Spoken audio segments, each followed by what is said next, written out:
Good evening, everybody. First, I thank everyone for coming here to honor our mother. We know, you know she is today, she's years old, 90 years old young. And as you know, the Greeks, they wish everybody natakatustisi, which means may you live to be 100.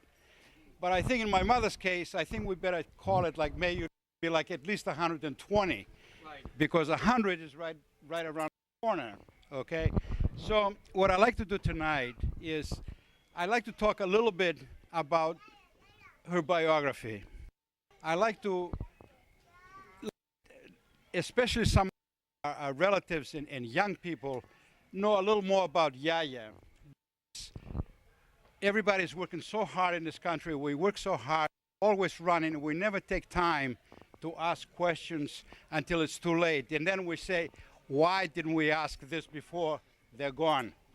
And this is happening time and time again. So what I like to do tonight, since I am the oldest of the children, and I think I had access a little to my father and mother a little longer than everybody, and I went through a lot of the things that they did before we came here.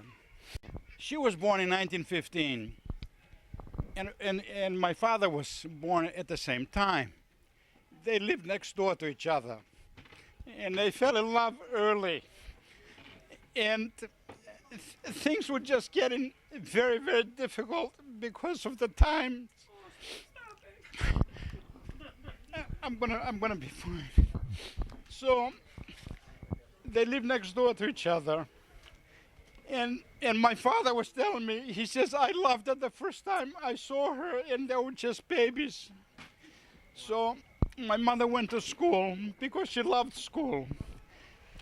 But what happened was her brothers, she had 6 brothers, and she was needed home to help her mother. So they walked into this classroom and they pulled her out. It was the last time she went to school. But she loved it.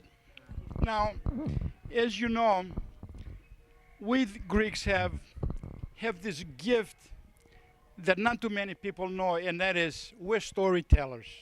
And we tell stories. And we tell stories very, very well.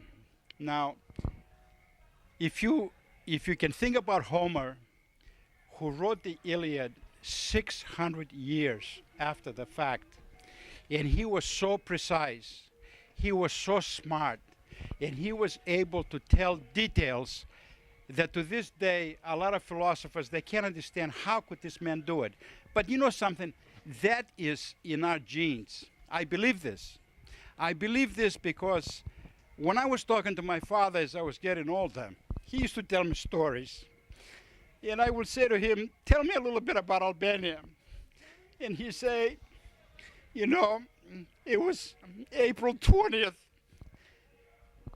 And it was like 8 o'clock in the morning. And then he said, no. It was 8:15. No, 8:13. And I say, you know, it's 40 years later. What difference does it make? And he'll say, no, it has to be right. No, it was like 8:15. And the Italians started to bomb the hell out of us. And I was running like hell to hide. And he says, I went to jump in this hole, and they were full of soldiers. And they say, run, because there's no room here. And I kept running. And as soon as I ran a little more, he says, a bomb falls in that hole, and it kills everybody. And I knew, he says, I was lucky. He was so exact. He was so precise. So he met my mother, of course, since day one. And he says, I knew I was going to marry her. There was no question about it, because nobody was going to take her away. But my mother's parents, father, wanted his little girl to marry in the city, so she won't have to work as hard anymore. That was the thing those days.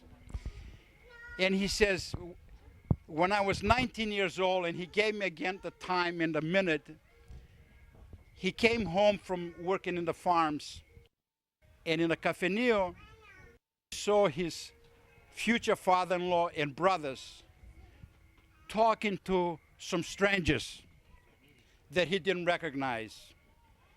And of course, this being a small town, you just don't walk in without everybody knowing who you are, you know. And when he went to find out, he found out that they were making a proxenia to marry her off to the city, to somebody else. Well, I mean, that wasn't going to happen. So he, being the brave young man that he was, he went over and greeted them nicely, and he was a gentleman.